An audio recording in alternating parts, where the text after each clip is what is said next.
ومن آياته أن خلقكم من تراب ثم يرى الإنسان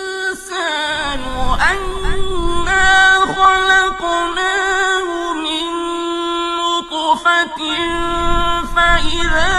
هو خصيم لقد خلقنا الإنسان في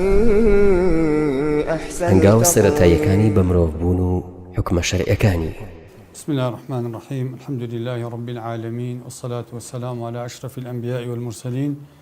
سيدنا محمد وعلى آله وصحبه أجمعين برای نوخشکانی بەڕێز سڵای خۆی پەروەردگارتان نەبێت. لە دەرسی ڕابردوو لە دەرێژەی بابەتەکەمان گەشتینە مۆضوعی مناڵی بلووری. وتمان لە بابەتی مناڵی بلووریە ئەمە تەکنۆلۆژیایەکی تازەیە بەداخەوە ئێستا کۆمەڵێک سنتەر و کۆمەڵێک بنکەی تەندروستیمان هەیە کە سەرقاڵن بە ئەنجامدانی ئەم جۆرە کارانەوە بەبێ ئەوەی کە ئێمە هەتاوەکو ئێستا یاسایەکمان هەبێ ئەم جۆرە کارانە ڕێک بخە یا وەکو زانیاریەکی شەرعی بەردەست و تەواومان هەبێ و ئەم سنتەرانش بەداخەوە خاضع نین واتە لەژێر چاودێری هیچ دەستگایەکی زانستی یا دەستگایەکی یاسایی کار ناکەن و ئینەما کۆمەڵێ مەراکزین ئەم مەراکیزانە ئیعلامین بازرگانین ئیشی خۆیانەکەن دوو لە ڕقابەی شەرعی و دوو لە ڕقابەی قانونی. سەبارەت بە حکومدان یا قسەکردن لەسەر مناڵی بلووری ئێمە قاعیدەیەکمان هەیە دائیمەن ئەڵێن الحكم على الشيء جزء من تصوره واتە حکومدان دەربارەی هەر شتێیەک بەشێکە لە تێگەیشتن. ئێمە هەتا وەکو تێنەگەی ناتوانین حکوم بدەین لەسەری. بیرۆکەی تەڵقیح واتە بیرۆکەی پیتاندنی صناعی بەشێکە لەو تەکنەلۆژیا تازەیی کە دروست بووە بۆ چارەسەرکردنی کێشەی نەزۆکی. طبعا ئەم بیرۆکەیە لە سەرەتاوە کاتی خۆی یعنی لە سەردەمانی کۆنەوە پێش ئیسلام پێش شارستانیەتی ئیسلامی ئاینەکانی تر بەم جۆرە مشکلەیەوە سەرقاڵ بوون، یعنی حتا قەناعەتیان وا بووە بەوەی کە خوایەک هەیە یا خوایەکیان بۆ خۆیان دروست کردووە کە پێیان وتۆ خوای پیتاندن ئیلاهی خوسوبە. قەناعەتیان وا بووە بەوەی کە نەزۆکی بەشێکە لە لەعنەت، بەشێکە لەو موسیبەتانی کە خوا ئیدا بەسەر هەندێک لە عەبدەکانی خۆیان. عەرەبەکان کاتی خۆی لە سەردەمانی کۆنا ئەم بابەتە فێر بوون، یعنی واتە پیتاندنی صناعیان کردووە، بەڵام لەکوێ لە ئاستێکی بیدائیە. چۆن؟ بۆ نمونە طلحەی کوڕی عوبەیدیلا ئەفەرمێ كنت مع رسول الله صلى الله عليه وسلم فمررنا بقوم من الأنصار. أفرمي لقل بيغمبري خوابهم صلى الله عليه وسلم بلاي كومالك أنصاريا رتوين. أفرمي كانوا يؤبرون النخل. أمانة شيانا كد أمانة دار خرماين أبيتان. فقال رسول الله صلى الله عليه وسلم ما يصنع هؤلاء؟ بيغمبري خواب صلى الله عليه وسلم فرمي أو أنا سرقالي تشين شيئا قلت يا رسول الله يلقحون النخل. قلت أوانا خورماکان ئەپیتێنن. طبیعەتی داری خورما وەک دارێکی تر نییە، ئەبێ بەدەست حاڵەتی جووتبوونی بۆ ئەنجام بدرێ، ئەگینا دارەکان بەرناگرن ئەو ساڵە. لەبەرەوە عەرەب ئەم تەڵقیحاکە لە بینی داری خورمایە. ئەم نەزرە سادە و ساکارە بیدائی عەرەب هەر ماوەتەوە تا سەدەکانی چەند تا سەدەکانی 5 یعنی ساڵی 400 و ئەوانەی هیجری. لەو کاتانەیە تحویلی ئەم مۆزوعە واتە ئەم مۆزوعە تەفرەیەکی تری بینیوە کە عەرەب هاتووە بەکاری هێناوە بۆ حەیوانات. بۆ نمونە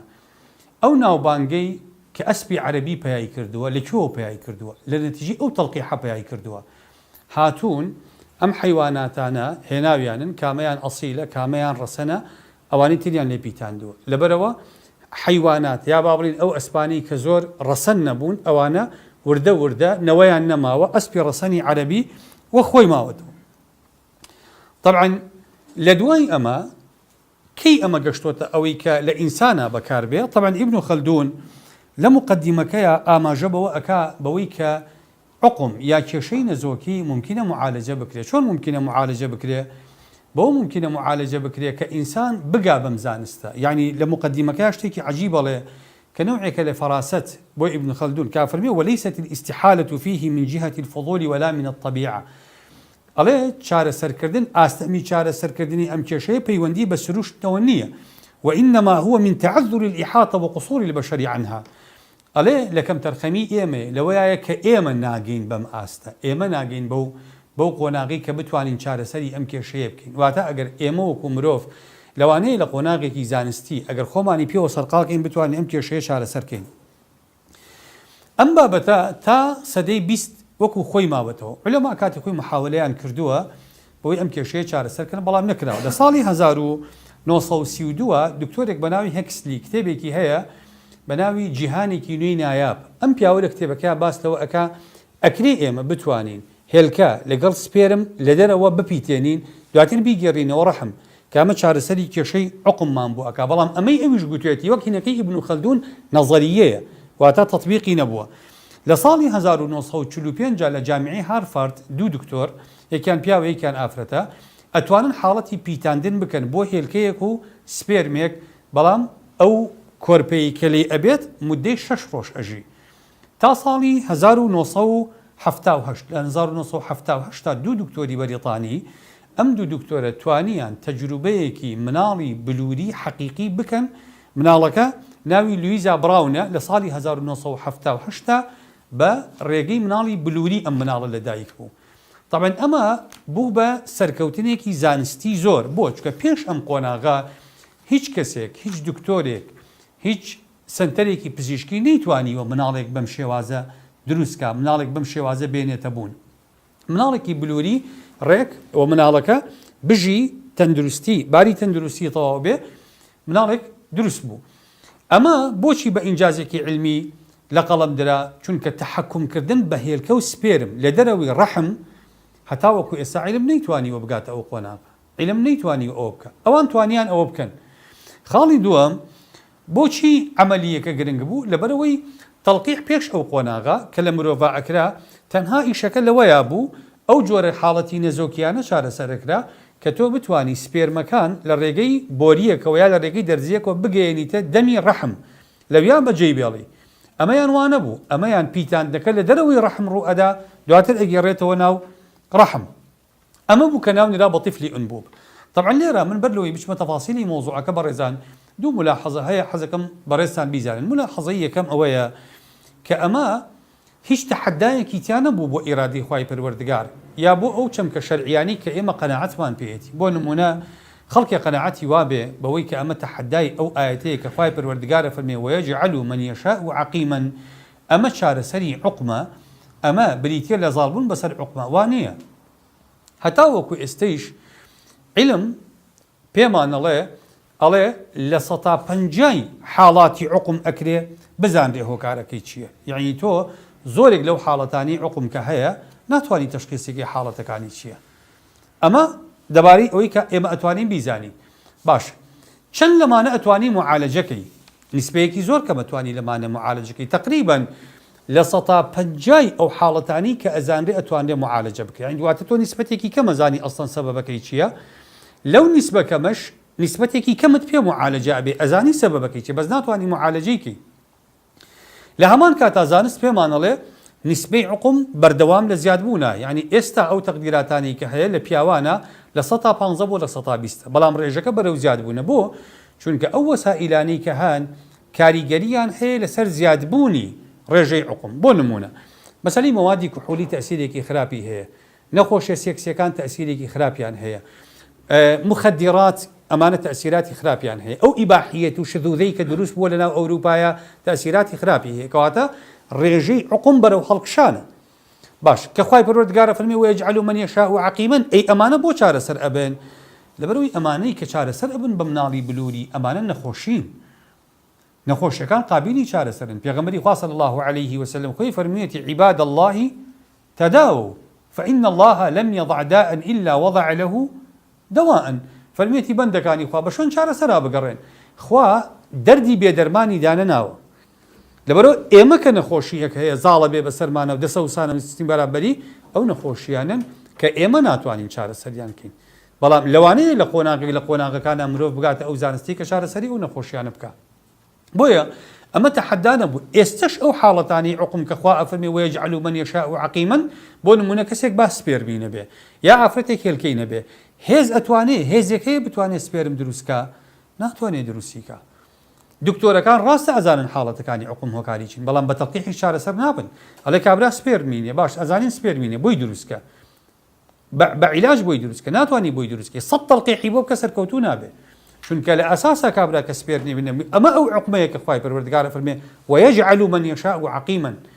لەبەرەوە ئەمە لەو ڕۆوە تەحەدای ئیرادی خوای پەروەردگار نییە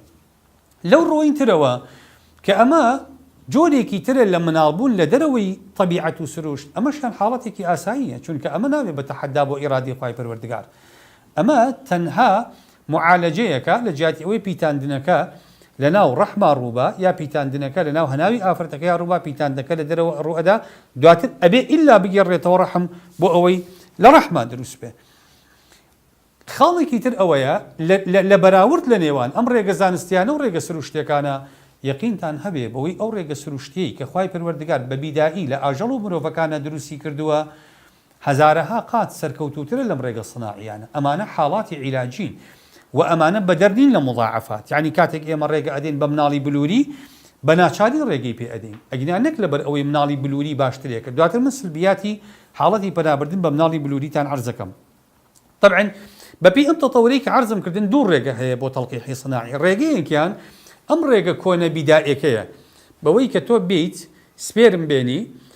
بە شێوازێک لە شێوازەکان ئەم سپێرمانە لە فلتەرە طبیعیەکانی ناوداوێنی ئافرەتەکە ڕەتکەی بڕۆی لە ڕەحما تەڵقیحیکەی لە ڕەحما زەرعیکەی ئەمەیەکێکە لەو ڕێگانی کە ممکنە هەیە ئەم حاڵەتە بۆچی دروستە بێ یعنی ئەم حاڵەتی عوقمانە هۆکارەکەی چییە هۆکارەکانی زۆرن یەکێک لەو حاڵەتانە ئەوەیە جاری وا هەیە ئەو سپێرمانی کە پیاوەکە هەیەی زۆر کەمن یا زۆر لاوازن لەبەر ڕێژەی کەمیان یا لاوازیان ناتوانن ئەو مەسافەیە ببڕن تا ئەگەنە هێلکە و لەوێ هێلکە بپیتێنن زۆربەیان ئەمرن چونکە خوای پەروەردگار لە سروشتی ئافرەتە داوێنی ئافرەت کۆمەڵێک مەواد ئێمە کاتی خۆی گوتمان پیاو لەوانەیە لە هەر عملیەیەکی چوونەلایە 300 ملیۆن بۆ 500 ملیۆن حیوانی منەوی ئیفرازەکە باشە چەند لەمانە هێلکە ئەپیتێنن تەنها یەک دانەیە ئەی باقیەکەی چی لێدێ ئەمرێ بۆ چونکە ئەو فلتەرانەی ئەم سپێرمانە پیا تێپەڕ ئەبن لە هەر فلتەرێکا کۆمەڵێکی زۆر لەم خانانە کۆمەڵێکی زۆر لەم سپێرمانە ئەمرن یەک سپێرم توانای پیتاندنی هەیە لە عملی تەڵقیحی سناعی ئەم جارەیان ئەم سپێرمانە ئەگەر کەم و لاوازیش بن تۆ دێی تەجاوزی ئەم فلتەرانەیانەکەی یعنی تۆ دێی وەکو ئەوایە کەسێکت هەیە بۆ خۆی قاچاخە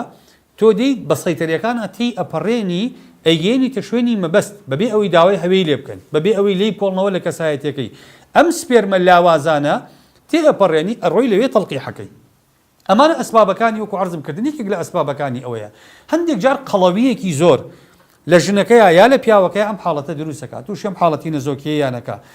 هەندێک جار ئیفرازات ئیلتیهاباتی داوێنی ئافرەت ئیلتیهاباتی ئافرەت ئەم حاڵەتە دروست ئەکا هەندێک جار عەلاقەی هەیە بە پیاوەکەوە لەبەرەوە لەوانەیە پیاوەکە سەبەبێ بۆ دروستبوونی ئەم حاڵەتە لەم حاڵەتەیە عولەما دێن چیەکەن عولەما دێن لەم حاڵەتەیە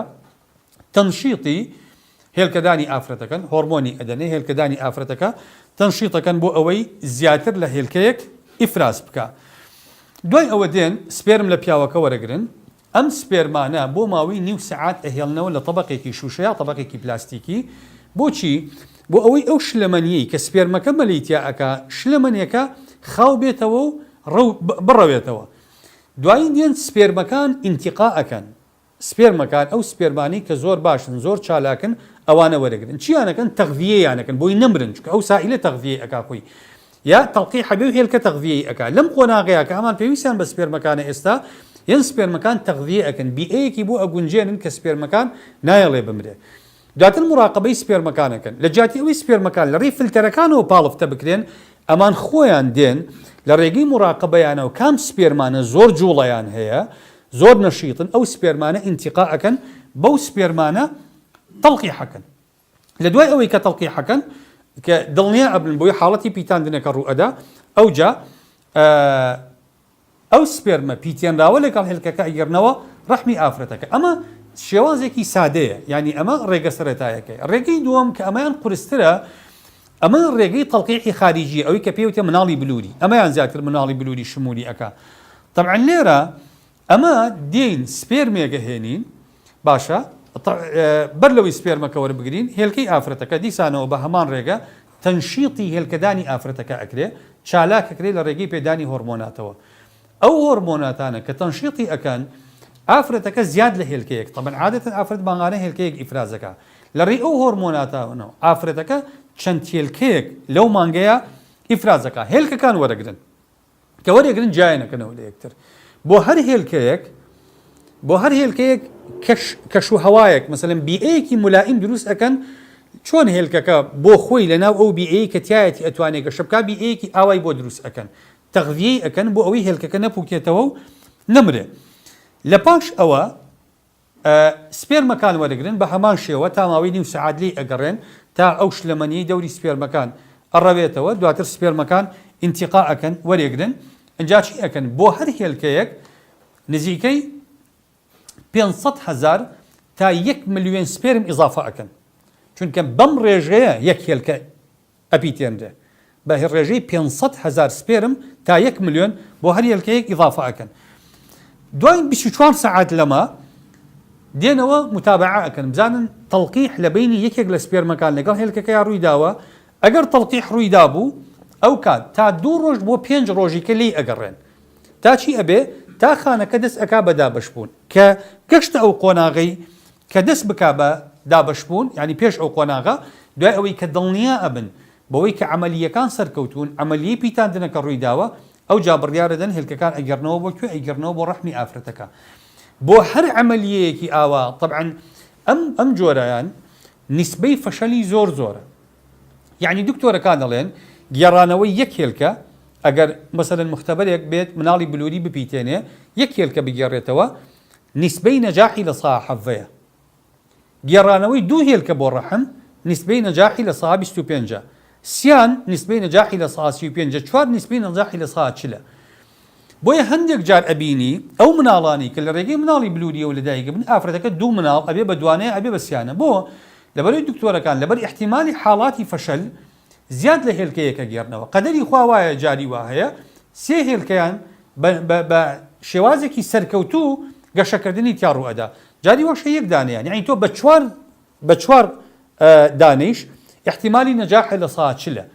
احتیمالی لە سا 40 سەرکەوتوو بێ حاڵەتی حملەکە ئەمە تقریبا بریتیە لە کورتەی بیرۆکەی عملیاتی تەڵقیحی صناعی بە هەردوو ڕێگەکەیەوە ئیجابیاتی ئەم عملیاتانە چییە؟ وەکو عەرزم کردن ئیجابیاتی ئەم عملیاتانە ئەوەیە ئێمە ئەتوانین چارەسەری نەخۆشی نەزۆکی پێ بکەین لە زۆرێک لەو حاڵەتانی کە ڕوو ئەدا حاڵەتی دووەم یا ئیجابیاتی دووەم ئەوەیە ئێمە ئەتوانین جۆری مناڵ باشتر کەین یا لەبار کەین طبعا لەم جۆرە عملیاتانەیە تۆ ئەتوانی ئێستا کە هێلکە دەریێت و سپێریشم دەریە ئێستا یەکێک لە مشکلەکانی ئەم عملیاتەوەی تەحەکوم ئەەکەی بە مناڵەکە یعنی ئێستا مادەخاوەکانی ئینسان مادەخامەکانی ئینسان کە بریتیە لە هێلکە لەگەڵ سپێرما ئێستا عیلم تەحەکومی پێ ئەکا لە مختبەراتی خۆیە ئێستا لە ئەوروپا لە دوای سەرکەوتنی ئەم عملیاتانە ئێستا ژن و مێردەکان کەمتر وەکو بڵێ بە شێوازێکی سروشتی مناڵیانە بێنا ئێستا بانقەیە لە ئەوروپا ئەم بانقانە سپێرمی تیا ئەپارێزرێ و هێلکەی تیا ئەپارێزرێ لە ڕێی ئەم بانقانەوە خەڵک تەحەکوم ئەکا بە مواسەفاتی مناڵەکەی کاتی خۆی لەناو عەرەبە قوڕەیش کاتی خۆی شتەیەکە بوو پێوتراوە نیکاح الاستبضاع نیکاحی استبضاع چی بووە بۆ نمونە عەرەب ڕاستێمە باسی غیرەت و شەهامەت و ئەمانەیانەکەین بەڵام هەندێک عادەتی زۆر جاهیلیان تیا بووە یەکێک لەوانە ئەوە بووە ئەگەر هاتو پیاوێکیان هەبوو بێ مەشهور بوو بێ بەوەی کە پیاوێکی بەغیرەتە پیاوێکی دانایە پیاوێکی بەخشندەیە پیاوێکی هەڵکەوتووە کابرا چۆن ژنەکەی خۆی ناردۆ بۆ لای ژنەکەی خۆی کە لە سۆری مانگانە پاک بۆتەوە نەچۆتە لای ناردێتی بۆ لای ئەو پیاوە جوود بووە لەگەڵی تا 2-3 جار کابرا کە هاتۆتەوە نەچوەتە لای تا دڵنیا بۆ لەوەی خێزانەکەی لەو پیاوە حامیلەیە ئەو جا دوای خۆی چۆتەوە لای بۆ ویستوانە نەسلی ئەم جۆرە پیاوانە زیادکەن ئەم عملیاتانە ئێستا هەمان بیرۆکە دووبارە ئەکەنەوە چونکە خەڵک ئێستا بەڵام ئەوە هەیە ئێستا بۆ بە حاڵەتێکی تەکنۆلۆژی خاڵێکی تر ئێمە ئەتوانین لەم ڕێوە نیسبەی ئینتاج زیاد بکەین یعنی ئێستا ئەبینن بۆ نمونە مارکەی ئاژەڵەکان هەمووی بەڕێگەی تەڵقیحی صناعی ئەکرێت کەم ئاژەڵ هەیە لە ئاژەڵە ڕێژەکان بێڵن بە شێوازی سروشتی دروست بن یعنی تەقریرێکی ئەڵێ لە بەریتانیا لە سا 75 ئاژەڵەکانی بەریتانیا بە تایبەتی لە مانگایە لە ڕێگەی تەڵقیحی سناعیەوە ئەو جۆرەکانە پەروەردە ئەبن و دروست ئەبن ناڵن بە شێوازی سروشتی دروستێ بۆ چکە ئینتیقایەکەن بۆ خۆیان ئەمە هاوکاریانەکە لەسەر ئەوەی کە نیسبەی ئەو شتێک کە ئەیانێ بۆ نمونە هەندێک ئاژەڵیان هەیە بەس بۆ گۆشت پەروەردەی ئەەکەن هەیەە بۆ شیر پەروەردەی ئەەکەن ئەمانە هەمووی لە ڕێگەی تەڵقیحی سناعیەوە پێی گەیشتون نیسبەی سلبیاتی ئەمانە چییە؟ بۆی ئێمە دوای بتوانین حکمێکی شەرعی لەسەر بەسیرەت بدەین ئەمە ئیجابیاتەکانێتی ئەی سلبیاتەکانی چییە؟ یەکێک لە سلبیاتەکانی ئەوەیە طبعاً ئەم سلبیاتانە بەڕێزان بەداخەوە ئێمە شتەیەک هەیە لە ئەخلاقیاتی میهنەی طبیە لە قانونیشە سەبارەت بە پیشەی پزیشکەکان ئەوەیە پێی ئەوتیە مهمەی تەفسیر تەفسیر یعنی چی؟ یعنی بەرچاوڕوونیدان بۆ نمونە ئەم مەرکەزانە پێویستە لە هەمویانە کاتێک کەسێک چی داوای مناڵی بلووری ئەکا ئەو بەڕێزانەی بەرپرسن لە سنتەرەکانە ئەم سلبیاتانە بە ورد و درشتی بە باوکو دایکی مناڵەکە بڵێن چونکە ئەم سلبیاتانە مەترسیدارن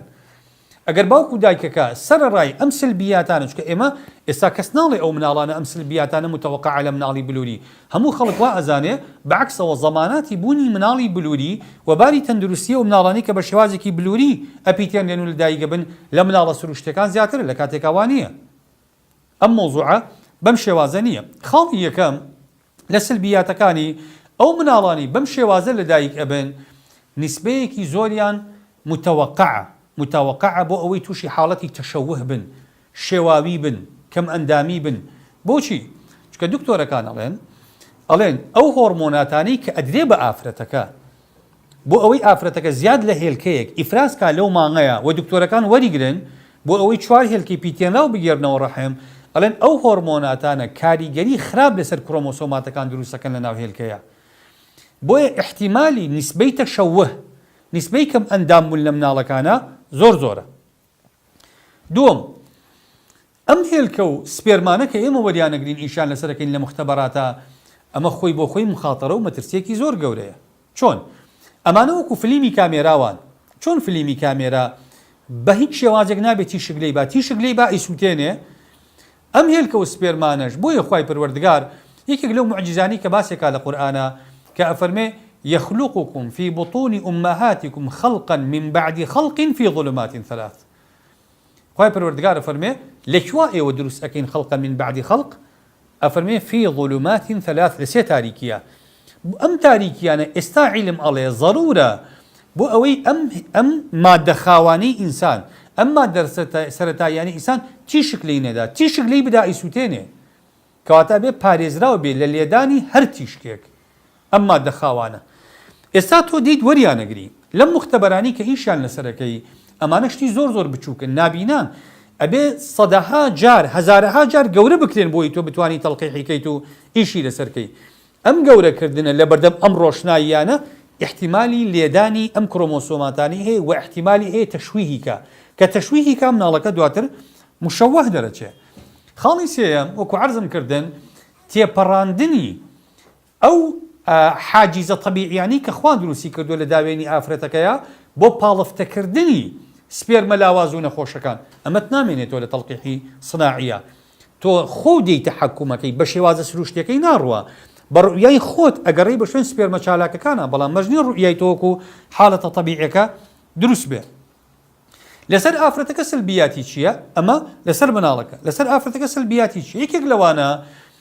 تەمەنی ئاسایی لەباری ئافرەت بۆ مناڵ کەم مەکاتەوە بۆ نمونە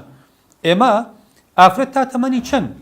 سکوزا ئەکا مناڵی ئەبێ با بڵین تا تەمەنی 40 ساڵ لە هەر مانگەکە هێلکەیەک ئیفرازەکە تۆ بۆ یەک عەمەلیات لەم عەمەلیاتانە جاری وا هەیە 6 هێلکە یا 5 هێلکە وەرەگری کەواتە 6 مانگی تەمەنی ئافرەتەکە چی لێیە؟ دێتە خوارەوە ئەگەر ئەم ئافرەتە متەوەقع بێ لە دوای 40 ساڵ و 6 مانگ تووشی حاڵەتی بێهیوایی مناڵبوون بێ ئێستا لە 40 تووشە بێ عەمەلیاتێکی بۆ بکە لە 39 تووشە بێ دوای دێتە 39 دوای دێتە 38 کەواتە تەمەنی لەباری ئافرەتەکە بۆ مناڵبوون لە شێوازە سروشتەکەی دێنێتە خوارەوە خاڵێکی تر لە سلبیاتەکانی ئەم مناڵانە گەشەیان خاوە یعنی تەنانەت لە حاڵەتی پیتاندن کە ڕوو ئەدا لە بینی سپێرم و هێلکەکانە دکتۆرەکان دەڵێن 9 سەعات دواتر 9 سەعات لە پاش حاڵەتی پیتاندنی سروشتی ئەم هێلکانە ئەپیتێنرێن بۆچی دیسان و نیسبەی ئەو هۆرمۆناتانە تەسیریان هەیە لەسەری حاڵەتی لەبارچوونی سەرەتا زانایان ئەڵێن لە مناڵی بلووریە حاڵەتی لەبارچوونمان زۆر زۆرە لە سای 7 بۆ 8 حاڵەتەکانی مناڵی بلووری لەبارە چەند ئەبێ دیسانەوە ئیعادەی عملیاتەکان بکرێتەوە بۆیە دکتۆرەکان چەند مناڵێک ئەگەڕنەوە بۆ ئافرەتەکە بۆ ڕەحمی ئافرەتەکە بۆی ئەگەر ئیجحاض لە یەکێکە ئەگەر لە بارچوون لە دوانە لە سیانە ڕوویدا بۆ ئەوەی لە چوارەمە سەرکەوتوو بێ خاڵێکی تر ئەم عملیاتی تەڵقیحی سناعیە دەرگای کردوتەوە بۆ کۆمەڵێک مەفاسیدی زۆر گەورەترینی ئەم مەفاسیدانە وەکو عەرزم کردن تعامل و تەلاعوبە بە مادەخامەکانی ئینسانەوە یعنی ئێستا حاڵەتی ئەخلاقی خەڵک بگاتە ئەوەی کە بانک هەبێ تۆ بچی مناڵەکەتی لێ بکڕی سپێرمەکان کەتەلۆکیان لەگەڵا بێ باشە بەپێی کەتەلۆکەکان مناڵەکان هەڵببژێردێن ئافرەت بڕوا لە فەیسبووکی خۆی لە ئەکاونتی خۆی بڕوا ڕیکلام بکە بۆ فرشتنی هێلکەی خۆی مواسەفاتی خۆی دابەزێنێ و بڵێ من هێلکەیەکی خۆم ئەفرۆشم ئەمە مواسەفاتەکانمە ئەمە ڕسمە باش ئەمە ڕەنگی چاوێتی ئەمە ڕەنگی قژێتی ئەمە باڵایەتی ئەمە زەکایەتی ئەمە ئەسڵێتی هێلکەیەکی ئەم ئافرەتە بای ئەو نێ پیاوێکیش بە هەمان شێوە بچە ڕیکلام بکە و دوای ئەوە چی دروست بێ بنووک دروست بێ بۆ ئەم حاڵەتە بانک دروست بێ تۆ بچی ئەم ڕەسیدەی خۆت لە سپێرم یا لە هێلکە تایە دابنەی و عەرضێکی بۆ فرۆشتن ئەمە هەمووی کەی دروست بوو لە سلبیاتی عملیاتی تەڵقیحی صناعی دروست بوو بەکرێدانی ڕەحم یەکێکە لە سلبیاتی بەکارهێنانی ئەمە بویعیضاتی مجەمەد ئەو هێلکانی کە دائەمرێن تەجمیع دەکرێن ئەمە یەکێکی ترە لە سلبیاتەکانی ئەم حاڵەتە یعنی تۆ هێلکەیەکە هێنی تووشی حاڵەتی پیتاندنی ئەەکەی دواتر تەجمیدی ئەەکەی هەڵەگیرێن ئەمانە لە مجەمیداتە بۆ چەند ساڵەکرێ هەڵبگیرێن دوای ئەکرێ بەکاربێنەوە ئێستا هەزارەها خەڵک هەیە ئەچی ئەو حاڵەتە ئەکات تەجمیدی ئەو هێلکە و سپێرمانە ئەکا خاڵێکی تر تەلاعوبکردن بە سپێرمەکان یعنی بەداخەوە ئەیڵێم ئەم مەراکیزانە ئەم سەنتەری بەحثیانە ئەم سەنتەری مناڵی بلووریانە زۆر متەوەقع بۆ نمونە ژن و پیاوێکمان هەیە مناڵیان نابێ ئەم سەنتەرانە ئەگەر لە خوا نەترسن ئەگەر خاضع نەبن بۆ ڕقابە ئەم ژن و پیاوە زۆر شوێن چون مناڵیان نەبووە بێ هیوایان کردوون دکتۆرێک دەتوانێت بێت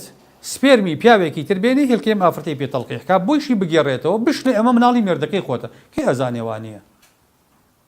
کەس نازانێوانیە کێ ئەچێ دوایی ئەم سپێرمانە حیمضی نەوەویان فحص کاتەوە DNA مناڵەکانی فحص کاتەوە بزانێ مناڵی ئەوە یا مناڵی ئەو نییە تەلاعوبکردن بەمانە بە مەبەستی بازرگانی بە مەبەستی بانگەشەیەکی تیجاری زۆر واریدە لەبەرەوە ئەمەیەکێکی ترە لەو حاڵەتانی کە مەترسیدارترن لەو حاڵەتانی کە هەمانە ئەمانە ئەو سلبیاتانن کە مەفروزە پزیشکەکان بیان خەنە بەردەم کە سوکاری مناڵەکان بۆ ئەوەی ئەوان بڕیار بدەن بڕیارێکی ئازادانە بڕیارێکی سربەخۆیانە بدەن کە چی ئەکەن یا چی ناکەن دێنە سەر مەرجەکان یا ضەوابیطەکانی ئەم عملیاتان یعنی ئێمە بە چەند مەرج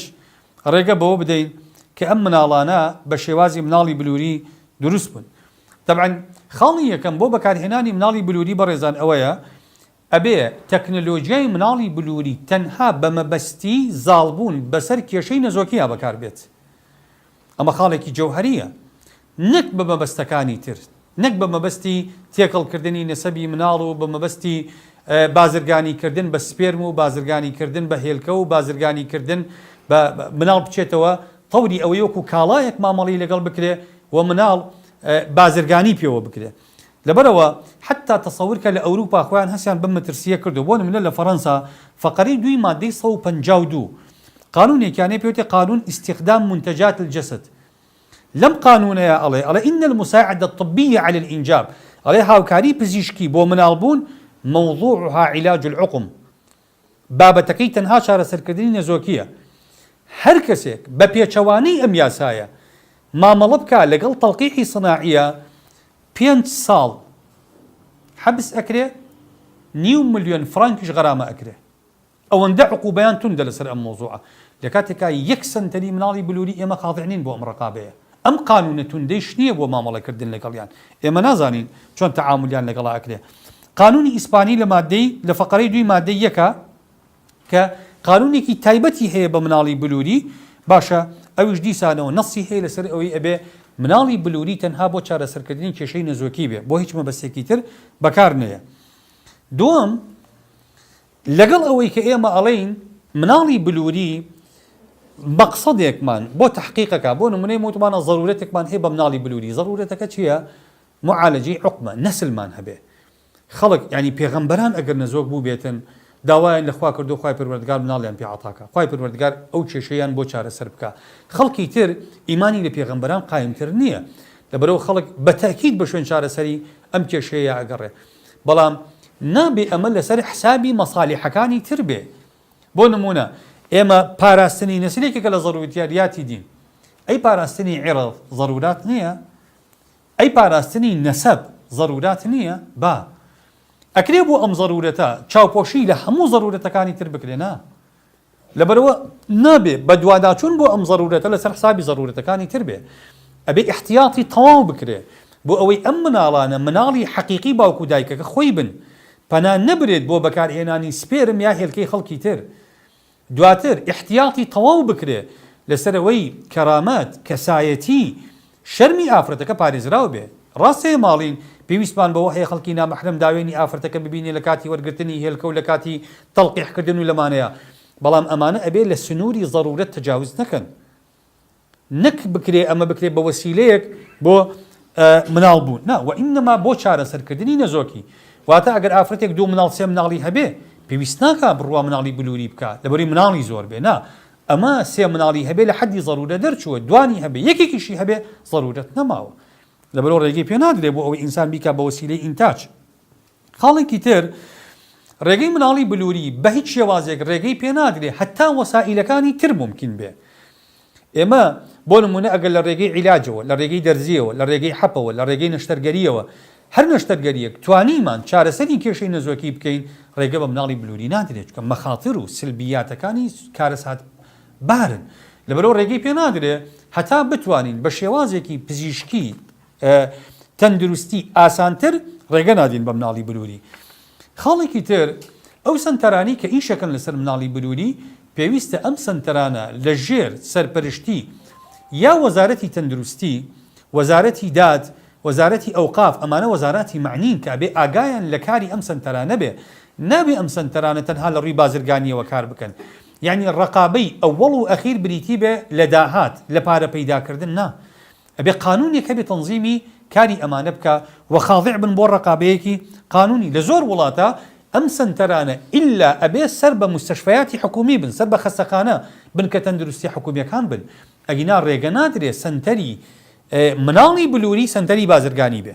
ئیلا ئەبێ ئیشرافی لەلایەن حکومەتەوە بکرێ چکۆکو عەرزم کردن کەوتێ مناڵی بلووری بە بازرگانی بکرێ ئیتر دەرگا ئەکەیتەوە بۆ سەدەها مەفاسید کە متەوەقع لەم جۆرە نەشتەرگاریانەیە دروست بێ خاڵێکی تر کە گرنگە ئێمە کاڵی مناڵی بلووری دروست نییە بە هیچ شێوازێک مادە خامەکان کە بەکاریە بۆ دروستبوونی مناڵ لە بینی ژن و مێردەکە بترازێ واتە تۆ ئەم پیاوە ئەگەر بۆ نمونە سپێرمی نییە بچی سپێرمی پیاوێکی تر بێنی هەلکەکەی پێ بپیتێنی بڵێ مناڵی بلووریمان کردو شتیوانە یا هێلکەی ژنێکی تر بێنی کە ژنی پیاوەکە نیە علاقەیەکی مەحرەمی لەگەڵ پیاوەکە نیە شتیوانە چونکە ئەمانە خانە جنسیەکانن خانەی جنسی ئێمە کاتی خۆشی باسپان کرد لەگەڵ خانەی جسمیە فەرقی چییە خانەی جسمی قابلیەتی بەذل و عەتائی هەیە تۆ ئەتوانی گورچی لەی خۆی بدەی بە کەسێکی تر ئاساییە ئەتوانی تەبەڕوعەکەی بۆ نمونە بۆ کەسێکی تر بڵێ خوێنی بیتێ کێشەمان نییە بەڵام ناتوانی تەبەڕوعەکەی بەوەی کە یەک خانەی جنسی بدەیتێ ئەمانە ئینسان مڵکی ئینتیفاعی هەیە مالکی ئینتیفاع مالکی منفعەکە نییە بۆت هەیە ئەمانە بەکاربێنی سوودیان لێ وەربگری بەس تۆ خاوەنی سوودەکە نیت تۆ مافی بەکارهێنانی سوودەکەت هەیە خاوەنی سوودەکە خوای پەروەردگارە وەکو ئەوە نییە ئێمە ئافرەتێک گەڵێن ئادێم ئافرەتە باشیر با بەو مناڵە بڵێکێ داتێ دوانێ داتێ سیانێ داتێ یەک مشکیلەمان نییە شیر ئەکرێ بدرێ بەڵام ئەم خانە جنسیانە بە هیچ شێوازێک قابلیەتی بەذل و عەتا و تەبەڕوعیان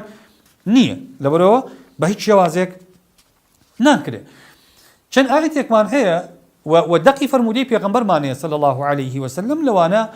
كفرمي والذين هم لفروجهم حافظون إلا على أزواجهم أو ما ملكت أيمانهم فإنهم غير ملومين أو كساني كداوين أنا بارزين إلا على أزواجهم أو ما ملكت أيمانهم باشا داوين باراستن خوي بو خوي هدفا يا أما وسيليك بو غايتك كتيك النبوني نسبكانا تيك النبوني نسبكان غايتك أساسا لموضوعها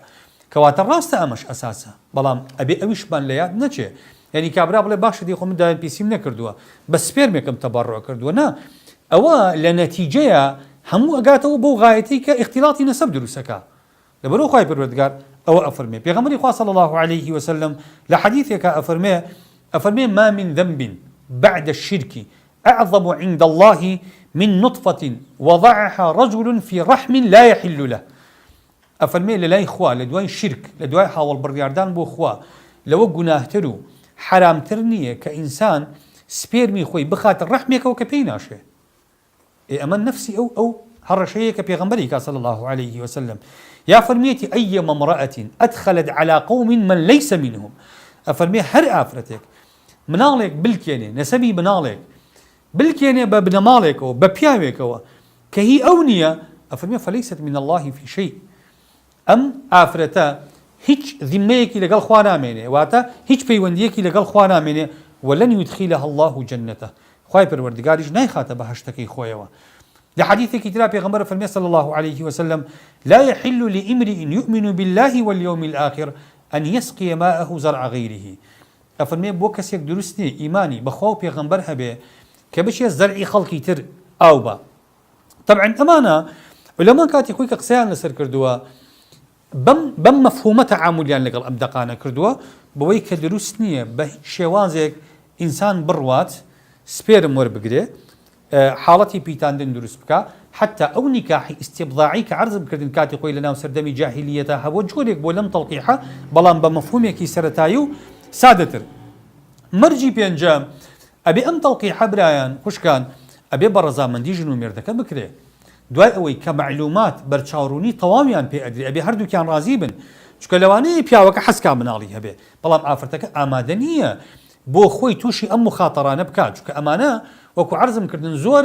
ماندووکەرن بۆ ئافرەتەکە مرهقن بۆ ئافرەتەکە لەوانەیە پیاوەکە حەزی لە مناڵ بێ ئافرەتەکە حەزی لە مناڵە بەڵام ئافرەتەکە چ مەجبورە بڕوا مناڵی تەڵقیحی صناعی بکات چ مەجبورە خاضع بێ بۆ ئەم هەموو دا و دەرمان و عیلاج و هات و چۆ و کێشانەکە بیکە مەجبور نییە لەبەر ئافرەتەکە لەوانەیە بڵێ من نامەوێ مناڵ بۆ شێوازە بەعکسەوە لەوانەیە ئافرەتەکە داوای کە پیاوەکە بڵێ من نامەوێ کەواتە ئەبێ بە ڕەزامەندی هەردووکیان بێ ئەو تەڕەفەی کە ڕازی نییە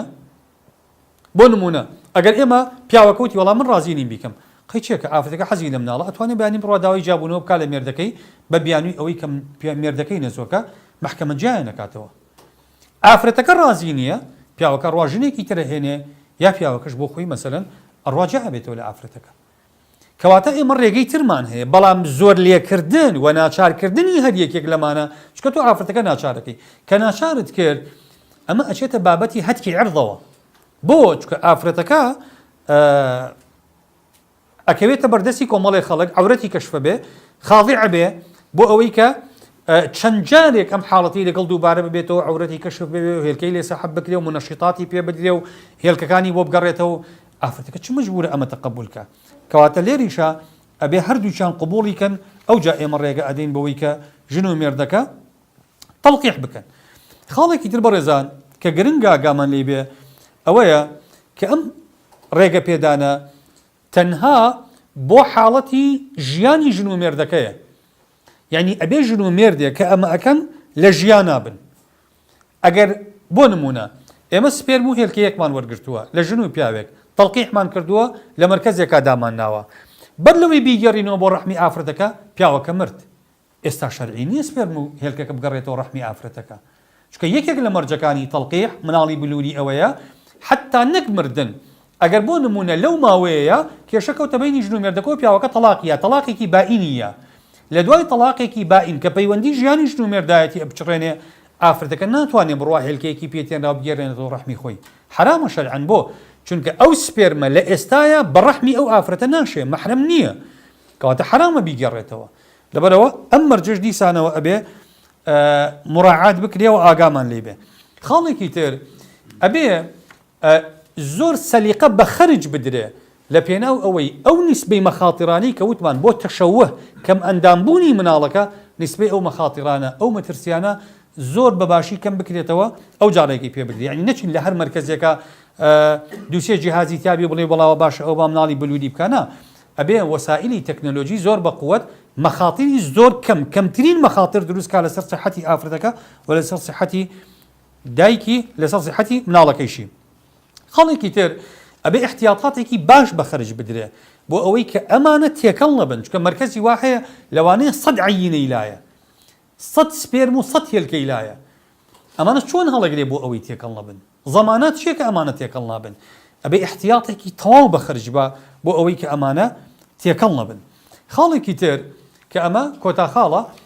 ئەو هێلکە و سپێرمانەی کە زیادە بن لە عەمەلیەکان. بۆ نمونە ئێمە 6-7 هێلکەمان وەرگرتووە، سپێرمێکی زۆرمان وەرگرتووە، تەڵقی حەکەمان کرد، تەڵقی حەکە سەرکەوتو بوو، مناڵەکە دروست بوو. ئەوانەی کە زیاد بوون لە عەمەلیەکە ئەکرێ پارێزگادیان لێ بکری هەڵبگیرێن، ولەما ئەڵێن بە هیچ شێوازێک پاراستنی ئەوانە دروست نییە. وەرە ئەمە بابێکە دوای بە تەفسیل قسەی لەسەرەکەین. هەڵگرتنی سپێرم و هێلکەکان لە پاش سەرکەوتنی عەمەلیەکە یەکسەر ئەبێ چی بکرێ؟ ئەبێ تەلەف بکرێ، نابێ احتیفازی پێوە بکرێت، چکە احتیفازکردن دەرگای مەفسەدەی فرۆشتن و گۆڕین و دەرگای کۆمەڵی مەفاسیدی ترەکاتەوە کە ئێمە نامانێ ئەو سەرێشەیە تووشی نەپیاوەکە بێت نەژنەکە بێت. پێم وایە کاتی بەرنامەکەمان کۆتایی هاتبوو. ئەم شەو صلی الله وسلم وبارك على سيدنا محمد وعلى آله وصحبه أجمعين. دەرسی داهاتوو گەر خواتە منیە دێنە سەر شێوازەکانی مناڵی بلووری و حکمی ئەنجامدانی ئەم مناڵە بلووریانە لەژێر ڕۆشنایی ئەو سلبیات و ئیجابیات و مەرجانی کە باسمان من آياته أن خلقكم من تراب ثم الإنسان أنا خلقناه من نطفة فإذا هو خصيم. لقد خلقنا الإنسان في أحسن هەنگاو سەرەتاییەکانی بە مرۆڤ بوون و حکمە شەرعیەکانی